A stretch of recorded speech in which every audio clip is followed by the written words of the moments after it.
Hello everyone, this is an update to the video series about skin mites and skin fungal infections. Almost 2 years ago I started having skin rashes on my face and head, such that I ended up sh shaving my head, or really giving a buzz cut to my hair on the top of my head.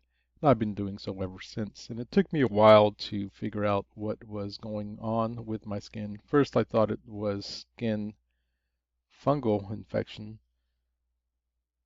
but then I caught on that skin mites is also a common problem that happens to people. One thing that I've found out since the last time I made a video about 5 months ago, and when I made that video, I was still pretty much okay. I was basically okay by then.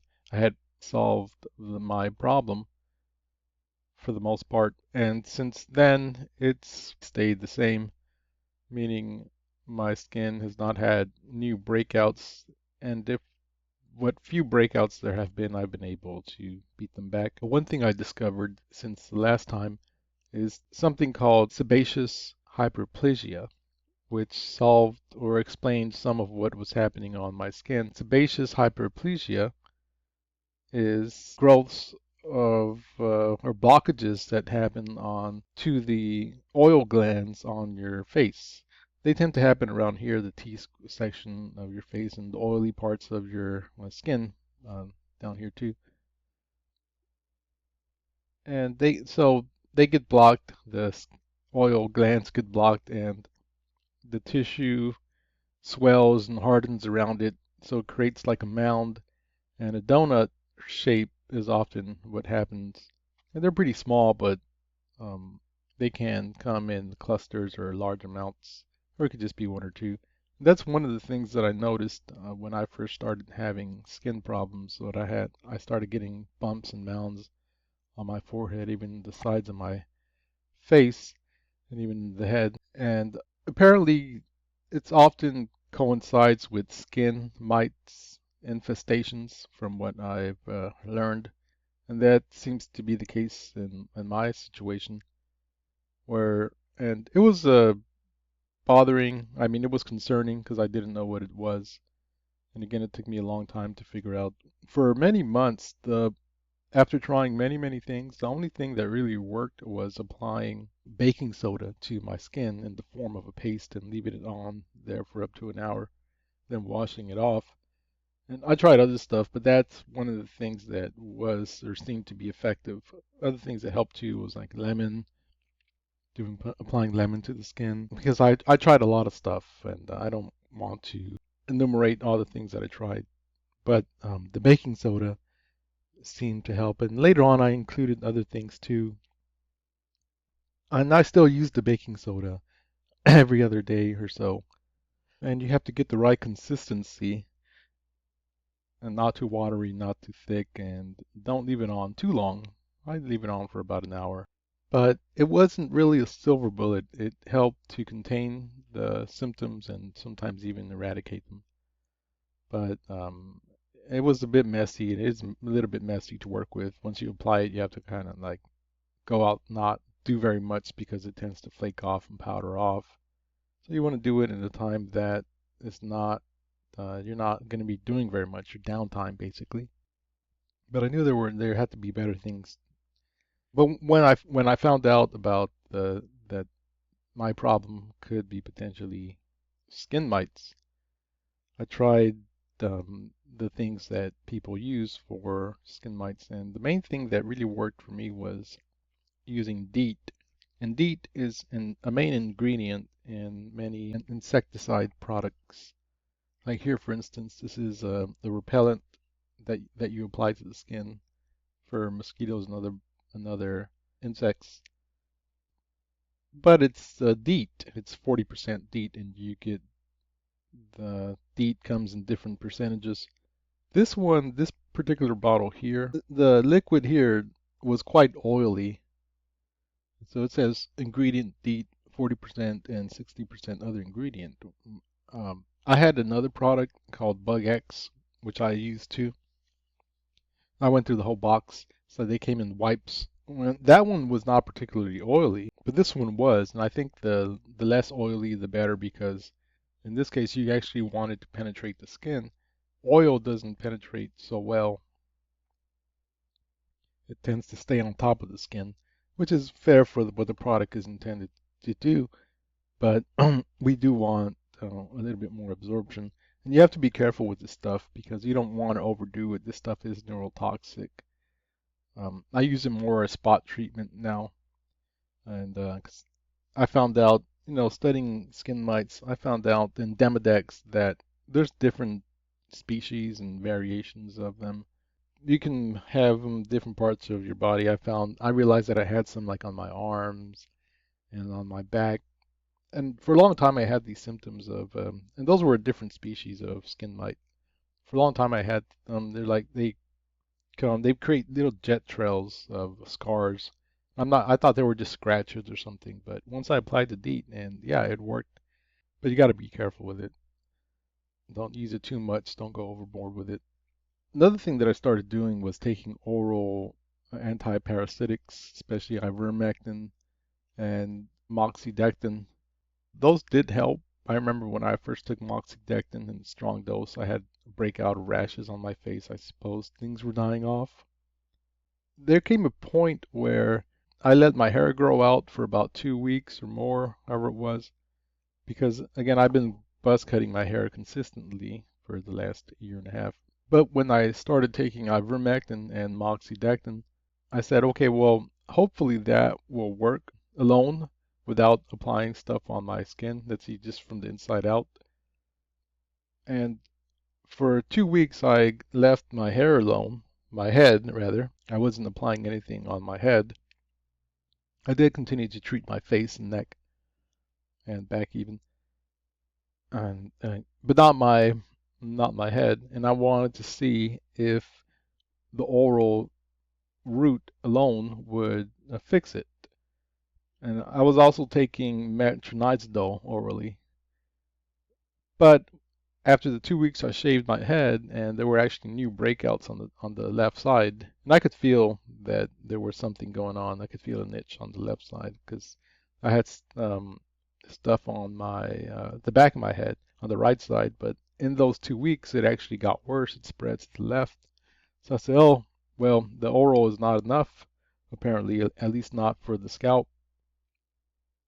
So at that point, I had acquired this uh, thing here, this product called API General Cure, which is a disinfectant or anti-parasite for fish tanks and fish, specifically the fish who live in the tanks or wherever you can find them. And this had metronidazole and some other product, a secondary product that was also an anti-parasitic. First, when I first acquired this, I was taking it orally, like I said, hoping that it would work orally, but that was not enough. So I decided to, and by the way, this tastes terrible. I was able to bear it, but it tastes really bad. So I figured, well, I'm going to try it on my skin. I'm going to try to treat the scalp, the new breakout, see if it works. Since it's intended to be put in water anyway, it dissolves pretty easily in water. I add DMSO for absorption. So I started putting this in a little cup and making the paste. You can make it pretty watery because it won't dry off. It won't really fall off so easily, and it's not very noticeable. It doesn't have much of a smell too. People said they didn't smell it because when you open it up first, you open the packet, it does smell. But when I applied it to my skin, so using a Q-tip, I applied it to my skin, to the back of my head, and a lot of places on my head. And I found that it was not an irritant. It did not irritate. You could leave it on for a long time. It did not smell. It didn't really flake off. It wasn't very noticeable. It did have a little bit of smell, but the people around me said they couldn't really detect it. But as far as curing or healing the skin, it was effective. After 2 days, there was noticeable reduction in the sores or in the rashes that had popped out on the left side of the back of my scalp. And after 2 or 3 more days, they were gone almost entirely. So that was a big win for this product. And ever since then, I've continued to use it a spot treatment really. Sometimes I've had breakouts here on the right side of my lower jaw. See right here, the lower side of my face really. And this has worked. This has contained.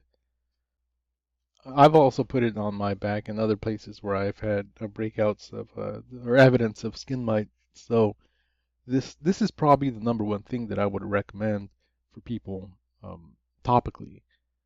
Orally, I would recommend moxidectin, and then secondly, ivermectin, because you can get moxidectin and ivermectin cheaply through horse paste, basically, and you can get it without a prescription. This is not said that the box doesn't say that it has metronidazole in the other product, but that's basically the ingredient. Normally you would need a prescription to get metronidazole, but since this is intended for animal use, you can buy it off the shelf online even. It's quite easy to get and it's cheap. You can get this for about 15, 20 bucks a box. And it's very effective. And this box here will have about 10 packets. This is a 10 packet box, and I'll show you the packet. This is the packet right here. Yeah, so this is my number one. And one thing about going back to the sebaceous hyperplasia, there's ways to treat it, to get rid of them. If you go to the dermatologist, they'll cold burn them off. But you can hot burn them off too. I was even, for a while, I wasn't sure what it was, and I had one right here on the right side. They kept growing. That was very concerning. I did not know what it was, so I was quite concerned. But I would burn it off with a heated paper clip, and that's why I burned a lot of them on a lot, a lot of these, some of them that were on my skin. And if you don't go too deep, if you just burn it, the surface part or the hard part, the growth, and it's basically effective. It works, but sebaceous hyperplasia is not really a life-threatening. It's more of a cosmetic thing. It's not life-threatening. It doesn't cause serious health problems. It's a cosmetic thing. I still have a couple of them up here, and this one's like stopped growing, so I'm basically okay. But again, there's a connection between skin mites and sebaceous hyperplasia, where if you have these Demodex mites, yeah, they tend to cause sebaceous hyperplasia. Also, my skin routine is a lot better. I wash my face and head regularly every day, especially now that it's hot. I live in a hot climate or area. I still have a little bit of symptom on the back of my head. There's like a red patch that hasn't gone away, and been treating it consistently, but for some reason it just hasn't gone away. I'm thinking of I'm using one of those cortisone. Forgot the name. I have a bottle that I acquired, a cortisol cream. I forgot the name of it. Yeah, it's been a while since I've used it, but yeah, I'll probably, it may just be a skin reaction that didn't go, never really receded, even though maybe it's not, I don't have an infestation anymore because I've been pretty diligent about getting rid of the skin mites. But my condition has stabilized with the exception of the back right here. It's good. But I continue to shave or buzz cut my hair because I want to keep an eye on it, and also a little bit on the top too. I mean, yeah, from where it was 2 years ago, even a year ago, yeah, even a year ago, I still hadn't. It was in around November of last year, so it's been about 10 months that I've found out and was able to treat it successfully, my skin. But in that time, I was pretty desperate, and sometimes it was depressing. And a lot of people have dealt with these skin issues, and the skin mite infestation is not so well known. I remember there was this website, Skin Science or whatever, I forgot the name of it, that in the beginning of the skin journey thing, that I studied a lot of, but the author of the website, Skin Health Science or something like that, I even have a link on it to my previous video. He dealt with a skin problem for many years, and his thing that he claimed that it was fungus, skin fungus, and a lot of people do have skin fungus, and you'll see many websites and essays written about skin fungus and how to treat it and the struggles that they had with it. Like in this guy's case, almost everything that he writes about skin problems on his website was about yeast and fungus, and even I was on that track for like 10 for like a year studying skin fungal infections, and but it wasn't working. I would try antifungal creams, antifungal diet, antifungal pills. It wasn't working. The thing that worked at that time back then was the baking soda, and I still do the baking soda. And my baking soda protocol has evolved where sometimes I'll put bentonite clay or Indian healing mask, the same thing, the bentonite clay, along with baking soda and apple cider vinegar. And I'll combine the three and then I'll apply that to my skin. Sometimes I'll just put some apple cider vinegar. I'm not really sure how effective the vinegar was because, well, I don't want to go into that story. I don't know how effective the vinegar was, but sometimes I'll alternate a lot. Um, some days I'll just do the baking soda by itself in water. And then sometimes I'll add the apple cider vinegar with the bentonite clay. But yeah, I'm happy about what I've discovered and that I've been able to heal my skin and stop the outbreaks and the rashes that were happening.